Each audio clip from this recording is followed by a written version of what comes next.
Hi everyone, David here, and this is part 3 of my State of Decay Let's Play walkthrough guide. Basically, I've got a better understanding of the game and how it works with resource management and surviving and scavenging and whatnot, so hopefully I'll be able to share that in a bit more light than I have in my past 2 videos. Basically, my last video took us to the entrance of the church. Posted outside the courthouse are eligible for the protection of the Sheriff's Department. If you want to keep your guns and keep your own scavenge, you're on your own. So, yeah, Judge Lawton, thanks for interrupting me there. Basically, I've made shelter within the church, a community that was already here. I've kind of joined forces with them at the moment. And I've took a look around the city. Basically, I've gone from the survey point and mapped everything off, as you can see here. Basically, houses like this with X's through, that means I've scavenged everything in that area and there's nothing left. So I've took building resources, I've took fuel, ammunition, food, etc. Basically, this is the group of survivors that I have at the minute. I have Ed from the beginning who got hurt, he got bit by a zombie. Some other people that I've saved and the original inhabitants of this this church. As you can see, my main character now I can switch between is Maya, who we saved at the beginning, and I've got someone else called Ali, who's also my friend, who I rescued her and a couple of her friends earlier in the game. As you can see, Marcus, your main character that you start off with in the game, unfortunately he's dead. He died here, the warehouse. Unfortunately, there's Zed hunts, help destroy a feral zombie, basically. These are fast, all four-legged running zombies, and I wasn't expecting what happened. I went out without preparing. I basically had a pistol and a melee weapon, and basically I got absolutely destroyed. And unfortunately on this game, well, not unfortunately, I actually kind of enjoy it. He's dead now, you can't get him back. So that's the end of Marcus's chapter, I'm afraid.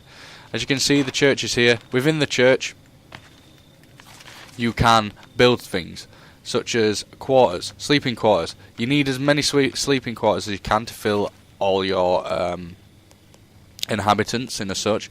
If there's more people than beds, then arguments start out within the church itself, within the campment, and that decreases morale. As you can see, my morale's slowly dropping in this place, and we don't want that really, because that's just causing more pain between us and the people, rather than fighting a horde of zombies as well. So yeah, basically what I'm going to do on this is, obviously I'll show you that you can build things and you can upgrade things. So I've got a parking lot out here. If you upgrade it, you can leave cars here overnight and they will get repaired. I have not yet got that perk. I have to upgrade into a machine shop to get it. So to actually do that, you need to build a workshop. Workshops will also repair your weapons every day. So yeah, that's a quick tip on that. Radio stations are cool. You can basically spend influence points to ask around an area that has food, medicine, ammo, materials, so then you can go out on a scavenge run. You or invite other people on that to do it. Medical area, obviously, if people are sick, you're going to want a good medical area so they don't actually turn on you. Because characters can actually turn into zombies. I had one earlier which I had to put down, unfortunately, because my resource was lacking, so I didn't upgrade my medical area, and basically turned into a zombie and absolutely mauled. Well, tried mauling a couple of people. Lucky enough I was there when it happened, so I managed to put them down. But yeah, we'll show you the aspects of the game. Oh, sorry, just before I do that, you got your stockpiles here, as if you can see. You've every day it uses stockpiles, so 10 food daily, 2 medicine daily, 2 ammunition stockpile daily, etc, etc. Obviously, the next thing I really need to do after this video is find some food supplies, because if not, I'm not going to have enough food supplies to supply my camp with over the next coming days. That will only spell trouble. So there's a strange transmission here. which is this is the army on it. Basically, the army basically said, yeah, lock yourselves in. We're not here to save you. You know, end of. I'm headed out. Better hurry up. So I actually have a missing survivor. They went missing when I sent them out on a scavenge run. So unfortunately, stupid zombie, go away. So I'm hoping this will be my survivor that I can actually find again. So let's go and have a look. It is night time on here. Cars are your best friend on this game. They bloody save your life a lot.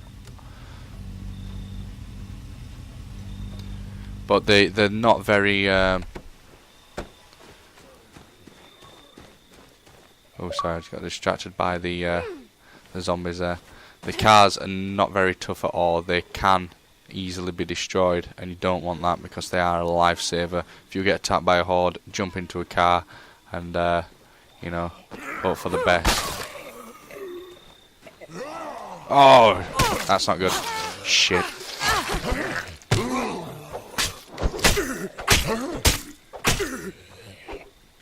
So as you can tell, it is night time at the moment, which makes sneaking up on zombies easier, but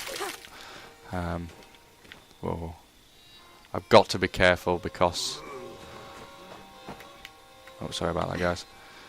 I've got to be careful because I'm the health wise, I've got some pills, which is alright, but other than that, it's very easy to die on this. That's why Marcus, unfortunately, in the game I got absolutely mauled because I weren't prepared. As I said earlier, you can actually hide in bushes and let passing zombies go around. There's actually a zombie in front of me, but because it's night time, it's quite hard to see him. Fortunately, sorry for me, he didn't actually see me then. So yeah, you'll see a blue bar in a minute because the door is actually locked. It must be survivors locked it. So I can bash this door in, and there's a blue sound bar appearing on my minimap. Are you in there? That basically will alert any passing zombies to your presence. So I will search this house, looking for a lost survivor.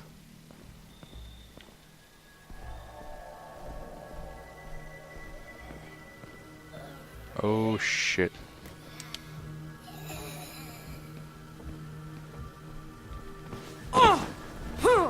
Well, stealth attack didn't work there.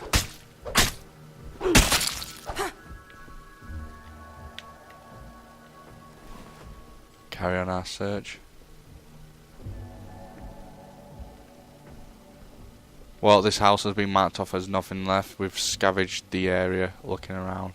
Time to move on. Unfortunately, there's nothing I can even take back to as camp. So now it's leading us to some other place on the map, because the last known position of this survivor was in this house, and unfortunately they're not there. I'm hoping it's one of my team members, but there's no guarantee it will be.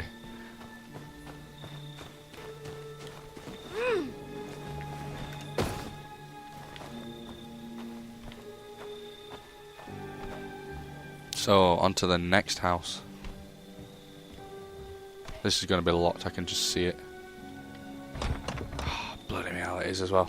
So you've got to be careful, because this door is locked, and if I start bashing it in, I'm going to make noise, which will attract more zombies, and we obviously don't want that.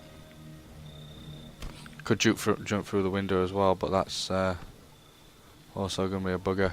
There is actually a zombie in there as well, which is worrying, but I've got no other option at the moment, I don't think.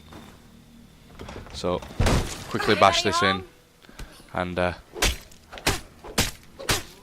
hopefully take out the zombie before he can attack me. There we go. I will shut this door, so I don't want any sneaking up on me.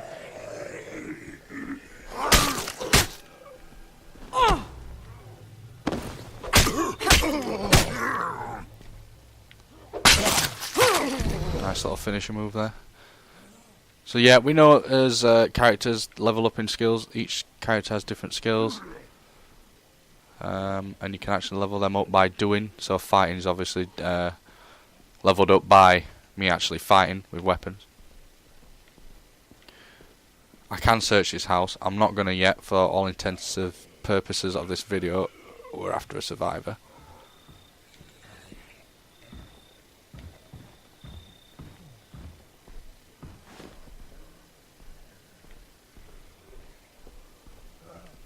So another searchable object there, where we can find supplies and send them back. Or use those supplies in battle, or scavenging. Time to move on. Well, the survivor's not actually in this house either. I'm getting a bit worried as well, because there's zombie hordes at both sides of me. Zombie horde is exactly what it is. It's a group of zombies walking together, and if you pretty much alert one of those, I just hope you got enough stamina to get away and find a car, because it's very hard taking them out all on yourself. Right, so I am going to go past the door that I unlocked. I'm not going to bang on that door there and alert that horde. That would be silly.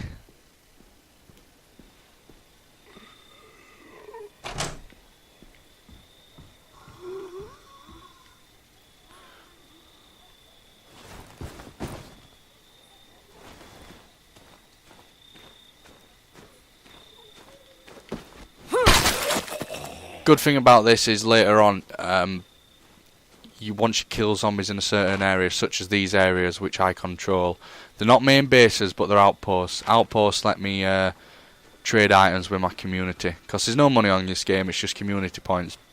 The more you do for a community, the more community points you get, and in that turn, basically, you get, say like a melee weapon might cost 50 community points. You can then spend that community on that, and you can get community points back by doing missions for them. You can also spend community points on creating outposts.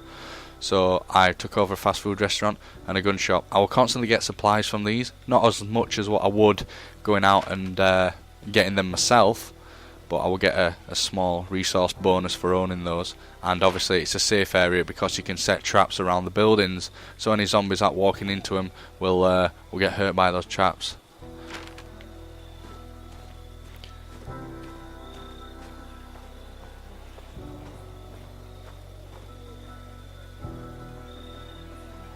So we have the zombie horde up there, and I really don't want to alert these, so I'm hoping. Christ, this door's locked. I'm pretty much screwed.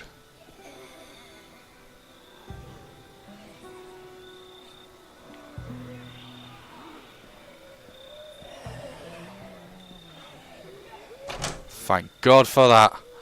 Anybody home? So very lucky there that that door wasn't locked and I didn't have to bash and make noise.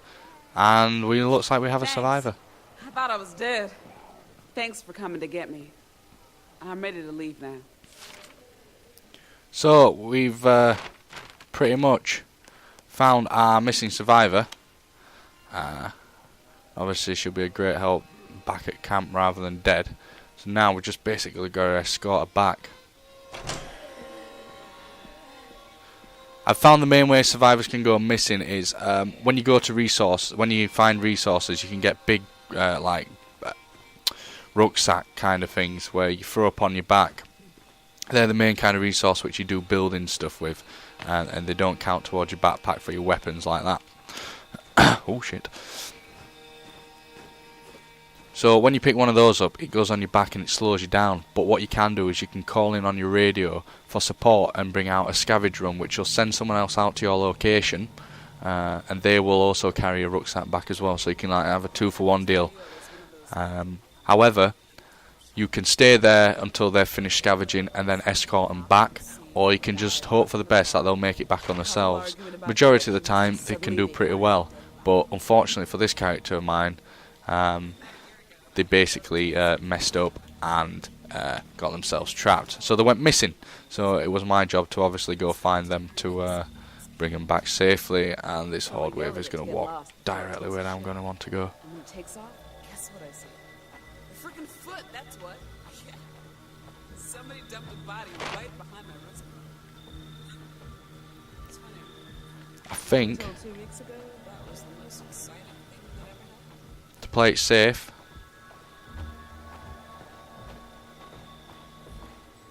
we shall take this vehicle, which I parked here earlier. I really need to upgrade my to a mechanic's workshop to get my cars repaired. They'll repair whichever car you've parked in a parking spot once after the day and night cycle.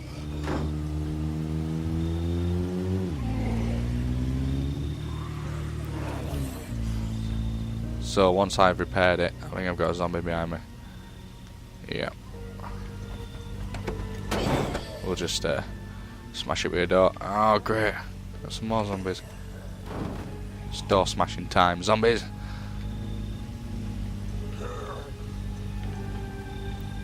So yeah, I want to park this up here in the parking space, because if I do get enough resources, then that will repair overnight. Oh shit, is there zombies actually in my... Here we are. Thanks. We got it from here. Jesus Christ, I thought they would actually... For some reason, this game, if you don't shut doors, Thanks. I thought I was dead. can mess you up and they can let zombies in.